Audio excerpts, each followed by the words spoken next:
ஒழுக்கமா இருப்பேன், நான் நேர்மையாக இருப்பேன், நான் இறையச்சத்தோட இருப்பேன், நான் அல்லாஹ்வுக்கு பயந்து இருப்பேன் அப்படிங்கிற ஒரு உறுதியான மனநிலை வேணும். எந்த அளவுக்கு தெரியுமா? தவறு செய்து விட்டால் துணிச்சலா ஒத்துக்கிறதுக்கு பேர் தான் நேர்மை. தவறு செஞ்சதை நியாயப்படுத்தி மலிப்பி அதை தவறையே திரும்ப திரும்ப செய்யக்கூடிய ஒரு மனநிலைங்கிறது ஒரு மூமினுடைய பண்பாக இருக்கிறது.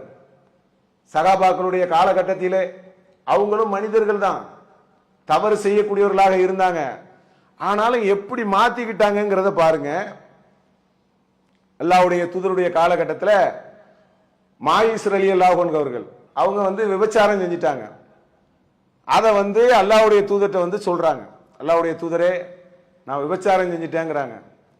ரசூல்லா இல்லப்பா நீ போயிட்டு வா, ஏன்னா இஸ்லாமிய ஆட்சியில் விபச்சாரம் செஞ்சா மரண தண்டனை, கல்லடி, அப்ப இப்படியான ஒரு தண்டனை இருக்கிறது. அவர் திருமணம் ஆனவர் தான். அப்ப அவர் கேட்கிறாரு, அல்லாஹ்வுடைய தூதரே செஞ்சிட்டாங்க, தவறு செஞ்சிட்டாங்க, அதுக்கு பிறகு உள்ளம் உறுத்துது. அல்லாஹ் குர்ஆன்ல சொல்லி காட்டுறாங்க, அல்லாஹ்வினுடைய அடியார்கள் அல்லாஹ்வினுடைய வசனங்கள் சொல்லப்பட்டால் அவருடைய உள்ளங்கள் நடுநடுங்கும்.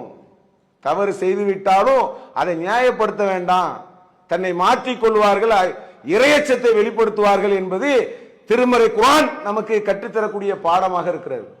இப்போ மாயிஸ் சொல்றாங்க, அல்லாஹ்வுடைய தூதரை நான் விபச்சாரம் செஞ்சிட்டேன்.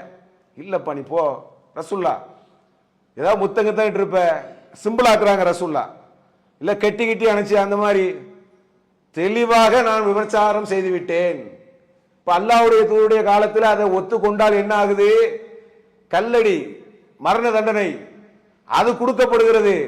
அதை வாங்கி கொண்டு மரணித்து விடுகிறார்கள். எவ்வளவு பெரிய ஒரு நேர்மை பாத்தீங்களா? இது ஒரு பெரிய விஷயம், சாதாரண விஷயம் கிடையாது. அப்ப நேர்மை என்பது நம்முடைய வாழ்க்கையில ஒவ்வொரு கட்டத்திலையும் வரணும். நேர்மைங்கிறது தவறே செய்யாமல் இருக்கிறோம் அதுதான் நேர்மைங்கிறது கிடையாது. தவறு செஞ்சால் கூட அதை மாற்றி கொள்ள வேண்டும் என்பதும் அடிப்படை நேர்மை தான். நான் ஒன்னும் ஒரு பெரிய ஒரு பயங்கரமான ஆள் கிடையாது, பரிசுத்தமான ஆள் கிடையாது. அல்லாஹ் நாடினால் தவிர நானும் தவறு செய்யக்கூடியவன் தான், பொய் பேசக்கூடியவன் தான். ஆனாலும் நான் என்னை மாற்றிக் கொள்ளுவேன், என்னை திருத்திக் கொள்ளுவேன். நிச்சயமாக மரணத்தை சந்திக்கும் வரை நான் என்னை மாற்றிக் கொள்ளுவேன். அந்த மனசு வருது பாருங்க, அது நேர்மையினுடைய அடையாளம்.